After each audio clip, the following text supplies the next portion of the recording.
तो नमस्कार दोस्तों, स्वागत है आप सभी का एक बार फिर से आपके अपने YouTube चैनल क्रिकेट गुरु में। तो दोस्तों 28 मई के लिए बस एक ही दिन बचा हुआ है और शुरू होने वाला है इंडियन प्रीमियर लीग 2026, जहां पर पहला मुकाबला होगा आरसीबी और एसआरएच के बीच में। बता दें कि मुकाबला जो है वो एम चिन्नास्वामी स्टेडियम में खेला जाएगा। शाम 7 बजे से मुकाबले शुरू होंगे, लेकिन यहाँ पर एक बड़ी खबर आईपीएल 2026 के पहले मैच से सामने आई है, जो कि ये है कि बीसीसीआई ने एक बहुत बड़ा फैसला लिया है कि जो जो भी आईपीएल का ओपनिंग मैच होता था वहां पर हमेशा हमें ओपनिंग सेरेमनी देखने को मिलती थी, लेकिन बीसीसीआई ने अब ये डिसीजन लिया है कि ओपनिंग सेरेमनी नहीं होगी आईपीएल 2026 के इस पहले मुकाबले में। क्योंकि और ये डिसीजन भी इसलिए है क्योंकि पिछले सीजन जब आरसीबी जीती थी उसके बाद जिस तरीके से वो स्टैम्पेड हुआ था, तो उसको थोड़ा श्रद्धांजलि देने के पॉइंट ऑफ व्यू से ये डिसीजन लिया गया है। बट अब यहाँ पर जो पहला मुकाबला है एसआरएच वर्सेस आरसीबी, ये पहला मैच होगा जहाँ पर हमें बड़े बड़े हिट्स देखने को मिल सकते हैं, क्योंकि मैदान छोटा है और ऐसे में जो दोनों टीम्स हैं और इनके पास जो खिलाड़ी हैं उसको ध्यान में रखते हुए पहला मैच उम्मीद यही करी जा रही है कि सुपर डुपर हो सकता है, बड़ा स्कोर यहाँ पर खड़ा हो जाए, जिससे शुरुआत में ही हमें एक ऐसा मुकाबला देखने को मिले जिसने आईपीएल की शुरुआत बेहतरीन कर दे। तो फिलहाल आज हम बात करने जा रहे हैं प्रियंका और मैं कि इस अपकमिंग कॉन्टेस्ट में पहले मैच में हम क्या एक्सपेक्ट कर सकते हैं दोनों टीम से, क्या प्रोबेबल 11 हो सकती है। प्रियंका बात करेगी एसआरएच की और मैं थोड़ा सा डिफेंड करूंगा आरसीबी को। तो फिलहाल हम लोग फोकस करते हैं सबसे पहले मैच पर। दोस्तों ये जो फर्स्ट मैच है यहाँ पर, तो अगर प्रियंका बात करी जाए पिच रिपोर्ट की, सबसे पहले पिच रिपोर्ट कवर करते हैं क्योंकि एम चिन्नास्वामी स्टेडियम का मुकाबला है और अमूमन यहाँ पर बड़े स्कोर हमने देखे हैं। तो क्या लगता है यहाँ पर टॉस कितना अहम रोल प्ले कर सकता है? देखिए ओवरऑल अगर एम चिन्नास्वामी स्टेडियम में आईपीएल के मैचेस की अगर बात की जाए तो यहाँ पर जो है टॉस बहुत ही ज्यादा इंपॉर्टेंट रोल प्ले करता है, क्योंकि जो भी टीम टॉस जीती है वो डेफिनेटली पहले बॉलिंग करना चुनती है, क्योंकि सेकंड बैटिंग करने वाली टीम ने ज्यादातर मैचेस यहाँ पर जीते हैं। अगर ओवरऑल स्टैट्स आप देखें तो 198 मैचेस खेले गए हैं, जिसमें से 87 मैचेस पहले बल्लेबाजी करते हुए 109 मैचेस जो है वो सेकंड बैटिंग करने वाली टीम ने जीते हैं। अच्छा, एक और चीज यहाँ पर है कि जो लोएस्ट स्कोर है, मतलब अपने ही होम ग्राउंड पर आरसीबी के नाम अभी तक दर्ज है 82 का, तो हाईएस्ट स्कोर जो है वो एसआरएच की टीम ने बनाया है 287 का। तो ऐसे में देखिए अगर इस मैदान की तरफ हम नजर डालें तो ये मैदान बहुत ही छोटा है और बहुत ज्यादा यहाँ पर चौके छक्के भी देखने को मिल सकते हैं, बाउंड्री बहुत छोटी है, तो बल्लेबाजी के लिहाज से पिच बहुत ही ज्यादा इंपॉर्टेंट रोल यहाँ पर प्ले कर सकती है। अब ऐसे में अगर आप नजर डालें दोनों टीम्स के ऊपर, तो अगर बल्लेबाजी में आप देखें तो एसआरएच के पास देखिए ईशान किशन जो कि T20 वर्ल्ड कप में इतना बेहतरीन प्रदर्शन करके आए हैं, और ट्रेविस हेड हैं, Henry Klaasen as a finisher यहाँ पर बहुत अच्छा प्रदर्शन करते हुए आईपीएल में कई बार नजर आए हैं हमें। तो वही दूसरी तरफ है आरसीबी की टीम। जब यहाँ पर अगर मैं आरसीबी की बात करूँ ना, तो देखो बैटिंग लाइनअप नो डाउट, जब हम डेंजरस बैटिंग लाइनअप की बात करते हैं तो एसआरएच को वहाँ पे पॉइंट ज़्यादा मिलते ही हैं। बट राइट नाउ जिस तरीके से हमने जो सेटअप पिछले सीजन आरसीबी का देखा था और जिस तरीके की बल्लेबाजी है, वहाँ पर विराट कोहली उस इनिंग को एंकर कर सकते हैं और वी नो किस तरीके से वो गियर्स बदलते हैं एंड देन उनको सपोर्ट मिलता है फिल सॉल्ट का। रजत पाटीदार भी टीम में जुड़ चुके हैं। इस बार तो वेंकटेश अय्यर आए, हालांकि उनका सीजन उतना अच्छा नहीं रहा था, बट जिस तरीके से जो हम प्लेयर्स की बात कर रहे हैं वो चीज़ यही दर्शाती है कि ये क्योंकि आउटफील्ड फास्ट है, शॉर्टर बाउंड्रीज है, तो बड़े शॉट्स हमें बड़ी हिट्स देखने को मिल सकते हैं। हो सकता है कि यहाँ पर भी स्कोर 200-250 के आसपास जाए और वो हमें देखना भी जरूरी है, क्योंकि जब हम पिछले सीजन की भी बात करते हैं तो यहाँ पर अमूमन जो हम पिछले 8 मैचेस पे भी गौर करेंगे तो उसमें से 6 मुकाबले सेकंड बैटिंग करते हुए यानी कि रन चेज करते हुए जीते गए। तो 210-220 से नीचे अगर आप सोचो ही मत कि इस ट्रैक पर आप डिफेंड कर सकते हो। राइट नाउ अगर आप गौर भी करोगे तो पिछले सीजन के जो मुकाबले हुए हैं उसमें अमूमन जो स्कोर 200 से नीचे गया है वहां सेकंड बैटिंग करते हुए आराम से जीता गया है। आरसीबी ने 205 बनाए थे राजस्थान के अगेंस्ट, वो मुकाबला वो जीते थे पहले बैटिंग करते हुए। सीएसके के अगेंस्ट भी वो 213 रन बनाते हैं, तो वो मुकाबला भी पहले बैटिंग करते हुए आरसीबी जीती थी। तो कहने का मतलब यही है, टॉस जीतने वाली टीम बेशक पहले गेंदबाजी करना जरूर पसंद करेगी, बट जो फर्स्ट बैटिंग करने वाली टीम है वो कहीं ना कहीं 200 पार ही स्कोर लेके जाना चाहेगी अगर उन्हें मुकाबला जीतना। 250 के प्लस स्कोर आप यहाँ पर। और यहीं पर जब हम इस ट्रैक की बात कर रहे हैं और आरसीबी बनाम एसआरएच की बात हो रही है, तो चिन्नास्वामी स्टेडियम में 9 मुकाबले दोनों टीम्स के बीच हुए हैं। अभी तक 9 मैचेस हुए हैं, जिसमें से 5 मुकाबले आरसीबी ने और 3 मैचेस जो है वो एसआरएच ने जीते। एक मैच का कोई रिजल्ट नहीं निकला था बारिश के चलते। तो यहाँ पर जब हम हेड टू हेड कंपैरिजन की भी बात करते हैं तो कहीं ना कहीं यार देखो, मुझे पलड़ा अभी तक का जो स्टैट्स है वो एसआरएच का पलड़ा भारी दिखाते हैं, क्योंकि 25 मैचेस हुए हैं, 11 मुकाबले RCB, 13 matches SRH. But right now जिस तरीके से दोनों टीम का सेटअप है, क्योंकि ये पिछले सीजन भी हमने देखा, एसआरएच की बॉलिंग अटैक जो है वो देखो रन इतने बना देते हैं कि बॉलर्स पिटते तो हैं ही, लेकिन अब पैट कमिंस के ना होने से वो पलड़ा जो है वो कहीं ना कहीं आरसीबी का भारी होता और नजर आ रहा है, क्योंकि एक्सपीरियंस वहां पे है। भले ही जॉश हेजलवुड नहीं है, but they have pretty good bowlers जो कि आरसीबी के लिए मददगार साबित हो सकते हैं। यहाँ पर प्रियंका क्या लगता है कि एसआरएच की जब हम बात करते हैं तो स्क्वाड में कितना दम है?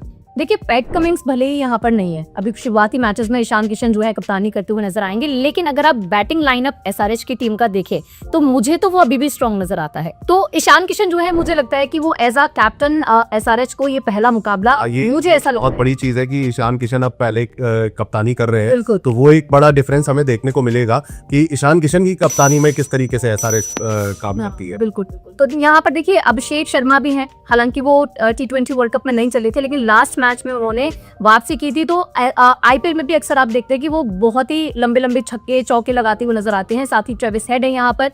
तो अगर मैं यहाँ सनराइजर्स हैदराबाद की फिलहाल प्रोबेबल प्लेइंग 11 की बात करूं जो बेस्ट हो सकती है टीम के लिहाज से, क्योंकि पैट कमिंग्स नहीं है, तो देखिए यहाँ पर Abhishek Sharma, Travis head opening करते हुए नजर आएंगे। थर्ड नंबर पर ईशान किशन, हेनरी क्लासन है जो कि एज अ ऑलराउंडर बैटिंग और बॉलिंग दोनों में ही बढ़िया प्रदर्शन करते हैं। इनके अलावा देखिए अनिकेत वर्मा है, लियम लिविंगस्टन है, नीतीश रेड्डी है, एज अ फिनिशर के तौर पर ये दोनों खिलाड़ी टीम के लिए अच्छा प्रदर्शन कर सकते हैं। हर्षल पटेल जो है वो बॉलिंग में टीम के लिए अहम गेंदबाज साबित हो सकते हैं, मुझे ऐसा लगता है।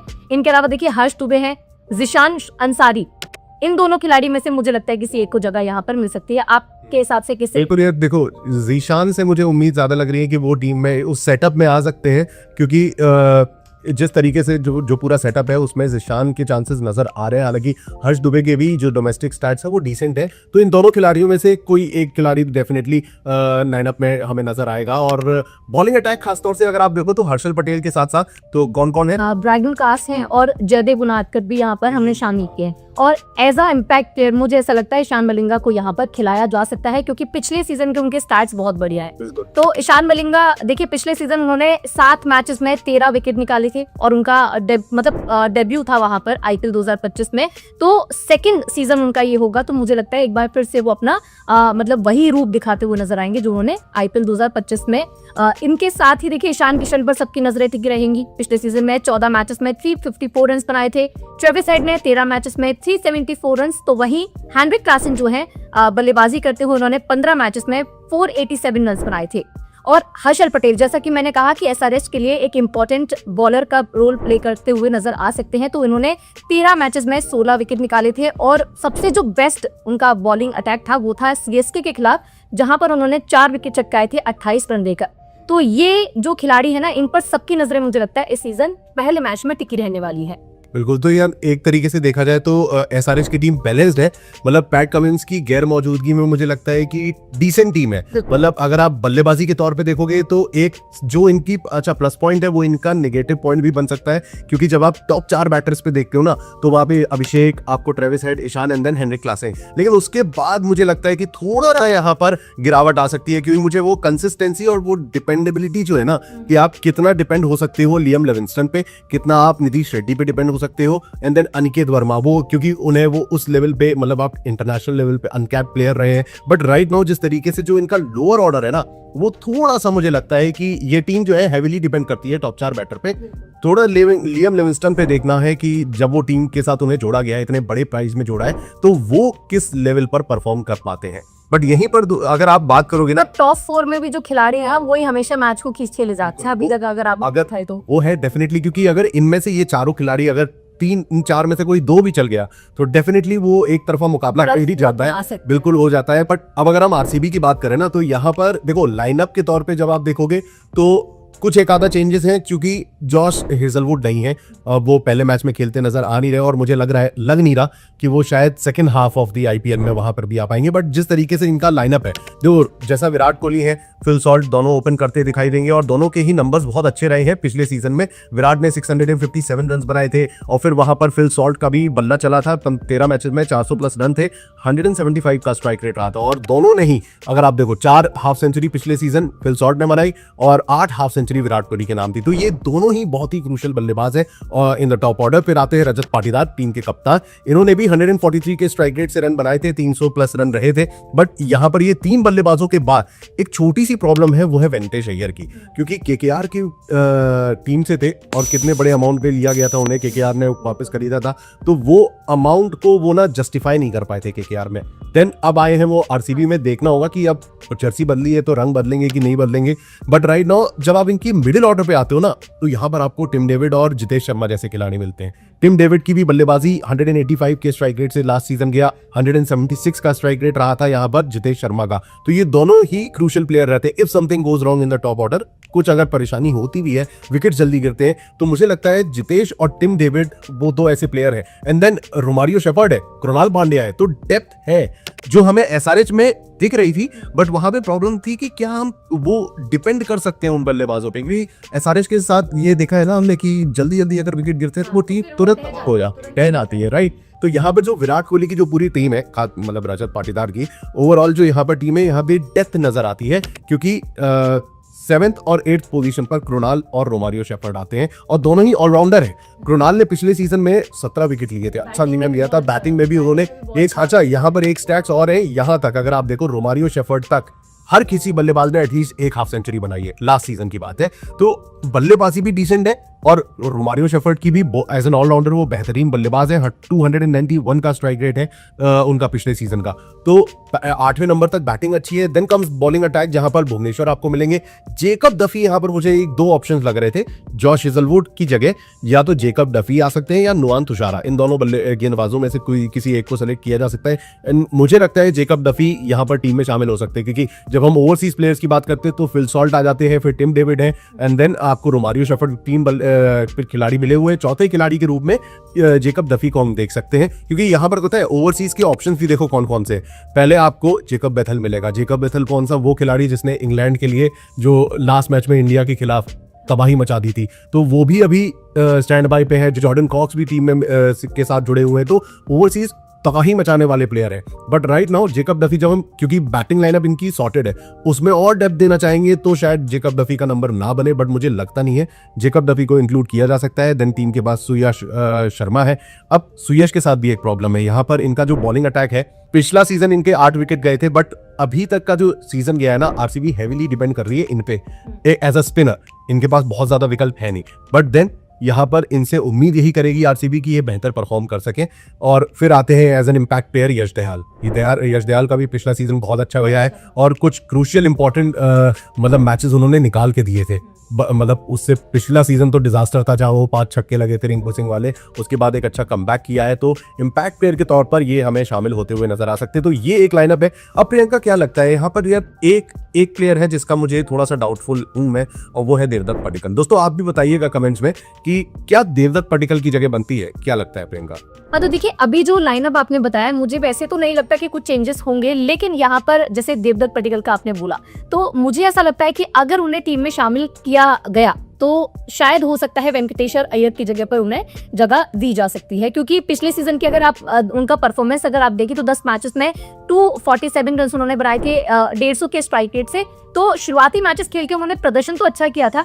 तो वेंकटेश अय्यर का जो कि पहला सीजन है ये आरसीबी के साथ में, तो मुझे ऐसा लगता है कि उन्हें खिलाया भी जा सकता है, क्योंकि पहला मैच है, शुरुआत है, तो उन्हें टेस्ट कर सकते हैं इसमें। और अगर ऐसा होता है कि नहीं पहला मैच जीतना ही जीतना है, तो देवदत्त टीम का सेटअप भी मायने रखता है ना, कि अभी तक जैसे सेटअप में रहे हैं। तो वही मुझे भी एक डाउट था कि शायद अगर ये रहता है तो यहाँ पर देवदत्त पडिक्कल अगर खेलेंगे तो वेंकटेश अय्यर शायद ना खेलें और उनकी जगह पर ये हो सकता है। तो ये है दोनों टीम्स के लाइनअप। अब यहाँ पर जब हम बात करते हैं कि भाई किस टीम का पलड़ा भारी है, तो जैसी हम बात शुरुआत से कर रहे थे, बल्लेबाजी कहीं ना कहीं डेंजरस फॉर्म के तौर पर एसआरएच की अच्छी नजर आती है, और गेंदबाजी के लिहाज से अगर आप देखते हो तो यहाँ पर आरसीबी का थोड़ा सा स्लाइट एज है, जहां पर उनके पास डिसेंट बॉलर्स हैं जो रोक सकते हैं। और ऑलराउंडर्स भी उनके पास बहुत अच्छे हैं, कृणाल पांड्या, रोमारियो शेफर्ड, जो कि कृणाल पांड्या को तो मैंने अक्सर देखा है कि जब मैच हाथ से निकल जाता है और वो एंड में आके बहुत ही बड़ा सीजन बिल्कुल बहुत बढ़िया बल्लेबाजी कर जाते हैं, तो टक्कर बराबर की होने वाली है यहाँ पर। हालांकि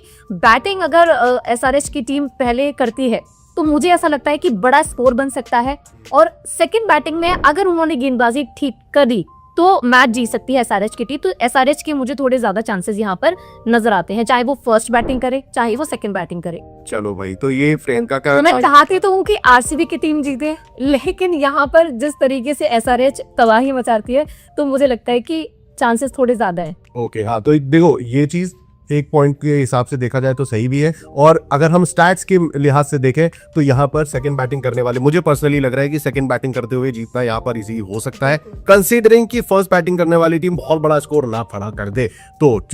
तो क्योंकि मुझे ये है कि एसआरएच अगर जीतेगी तो बड़े मतलब वही उसे रंग से खेलेगी कि धार धार धार खेला और बना दिया और जीत गए। अगर वो चीज फॉर्म नहीं चल पाती है then I am pretty sure कि आरसीबी ये मुकाबला निकाल सकती है। दोस्तों, आपका क्या कहना है, आपके क्या ओपिनियन है इस पहले मुकाबले को लेकर? ये जितनी भी बातें हमने अभी करी हैं, जो स्टैट्स आपके साथ साझा की हैं, आपको क्या लगता है इस अपकमिंग कॉन्टेस्ट का फाइनल रिजल्ट क्या निकल सकता है? कौन सी टीम यहाँ पर पहला डब्ल्यू अपने नाम कर रही है? कमेंट्स में अपना जवाब जरूर दीजिएगा, और भाई ऐसे ही तमाम अपडेट्स मैचेस नए सीजन के साथ विराट कोहली एक टैटू भी बनवास किया है, वो बहुत इंटरेस्टिंग होने वाला है कि वो टैटू उनके लकी साबित होता है। लकी साबित हो रहा है, वो भी देखना होगा। क्या हाँ। Good point. यहाँ पर अगर आप दोस्तों पीएसएल की भी लेटेस्ट अपडेट्स हम प्रोवाइड करते रहेंगे, उसके भी क्या मुकाबले चल रहे हैं, कौन कौन से प्लेयर्स बेटर परफॉर्म कर रहे हैं, वहां की भी अपडेट्स हम आपको देते रहेंगे।